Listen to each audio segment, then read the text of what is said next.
Prepare to fire. 5, 4, 3, 2.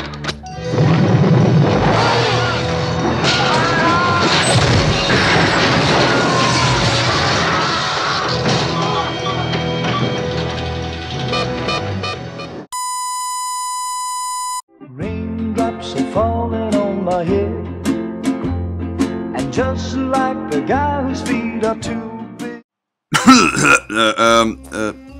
Hi. Excuse me. Welcome to my third review of the longest running film series ever, based on Ian Fleming's James Bond 007.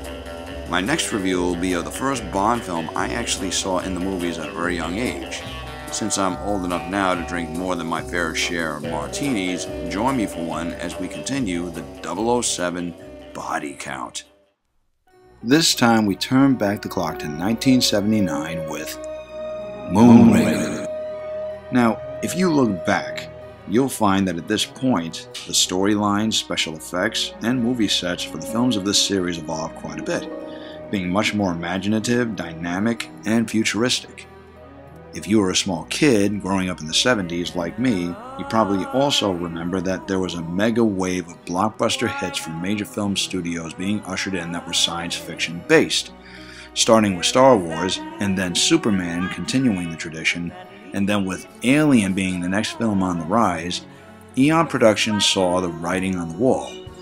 And that's why, if you ever watch The Spy Who Loved Me, the ending credits indicate that James Bond will return and for your eyes only.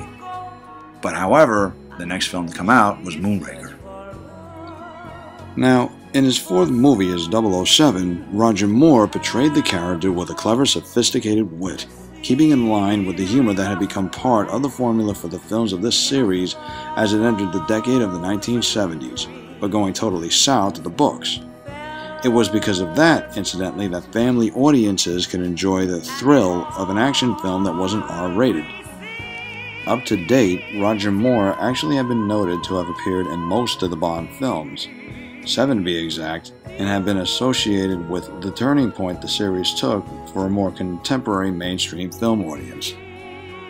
The think tank behind the true magic of this film was composed of director Lewis Gilbert, to whom it took a little persuasion on the part of the producers, he being reluctant to direct You Only Live Twice.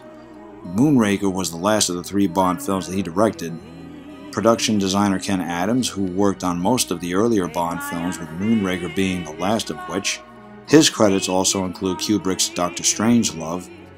Special effects designer Derek Meddings, who also worked on Superman the movie, received an Academy Award nomination for what he did for this film.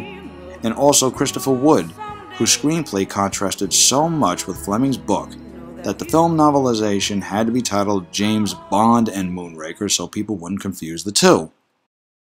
The novel itself is centered around an industrialist who develops a special V-2 rocket armed with a warhead, leading Britain to believe it's all for king and country as a safeguard against their Cold War adversaries, when in fact, the real intention is to aim it at London for revenge for the defeat of Nazi Germany during World War II. Fleming's real intentions for Moonraker was to be a script for a movie back in the early 1950s. He actually sold the film rights of the book to John Payne, who before many people would know as Mr. Gailey, the attorney who represented Santa Claus in the New York State Supreme Court in Miracle on 34th Street. Before Broccoli and Saltzman, Payne was the first to consider making a film adaptation of any of the Bond novels, but abandoned the prospect because he couldn't obtain the rights to the whole series of books.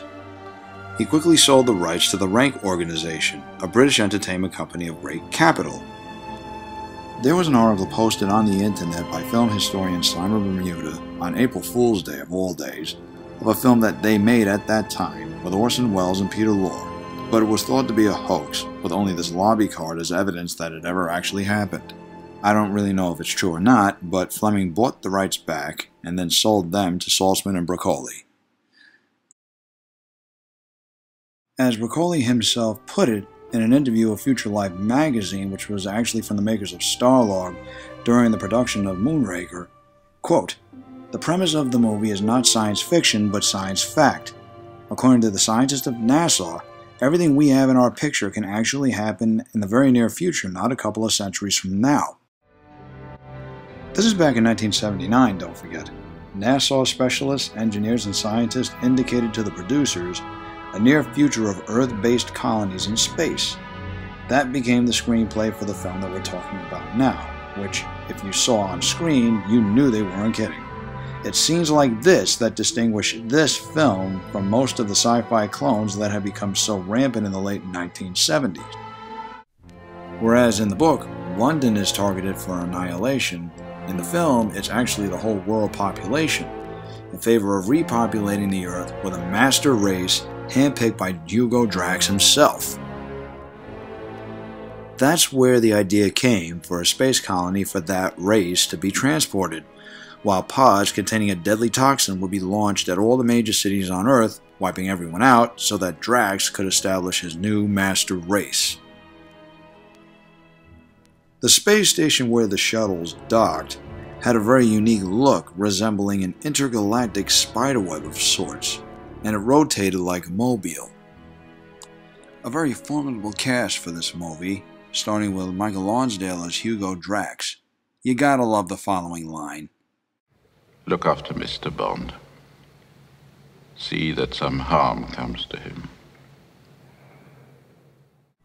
With about 180 films to his credit, a lot of people may remember him as the Abbott from the film The Name of the Rose with Sean Connery, Christian Slater, and F. Murray Abraham. But most audiences would never forget him as Sir Hugo Drax of Moonraker. Lois Chiles appears as Holly Goodhead, an astronaut from the CIA who infiltrates Drax's organization teaming with Bond to foil Drax's plan. In this film, she kicks ass, literally. Her first major role was in the 1973 classic love story The Way We Were. Aside from Moonraker, she was also known for playing the cheating wife stalked and hunted by a hitchhiker she ran her car into in Creepshow 2 8 years later. In the book, the main female character is named Galibrand. In Die Another Day, the character of Miranda Frost, played by Rosamund Pike, was going to originally be called Galibrand. Bernard Lee appears as M, the head of British intelligence, one last time before he passed away a year before filming For Your Eyes Only. Out of respect for the actor, the script was changed, with no replacement leaving his character on leave.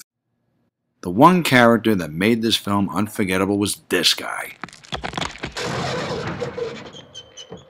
Standing at about 7'2", Richard Kiel will always be remembered as Jaws, the only Bond henchman that appeared in 2 Bond films.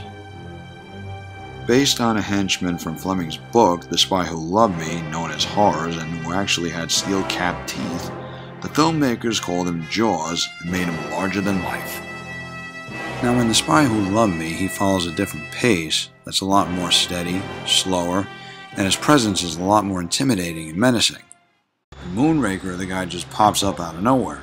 I mean, no matter where Bond is, out of thin air, there he is, pushing him off a plane, chasing him with a cable car, or even on a speedboat after him on a hang glider, with every scenario ending like something out of a Looney Tunes cartoon, and every time it's even more hysterical than the last.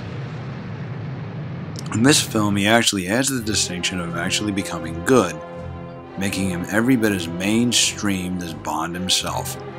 Abundant fan mail from young children after The Spy Who Loved Me prompted producers to have him appear again in Moonraker. In his book, Making It Big in the Movies, you learn that he has quite an extensive resume in film and television, as with Barbara Eden in I Dream of Jeannie, Jerry Lewis in The Nutty Professor, and even in the comedy film with Burt Reynolds, The Longest Yard, and even at the Moonraker in Happy Gilmore with Adam Sandler, and even assuming the voice of the character of Vladimir in Disney's 50th animated film Tangled. On a personal note, Moonraker was an awesome film that goes way past the boundaries of your imagination in film fantasy in a way that no other Bond film before it had ever done, while keeping its integrity as a Bond film. An exciting picture that, when seen on the silver screen as a young child, really appealed to and fostered a sense of wonder.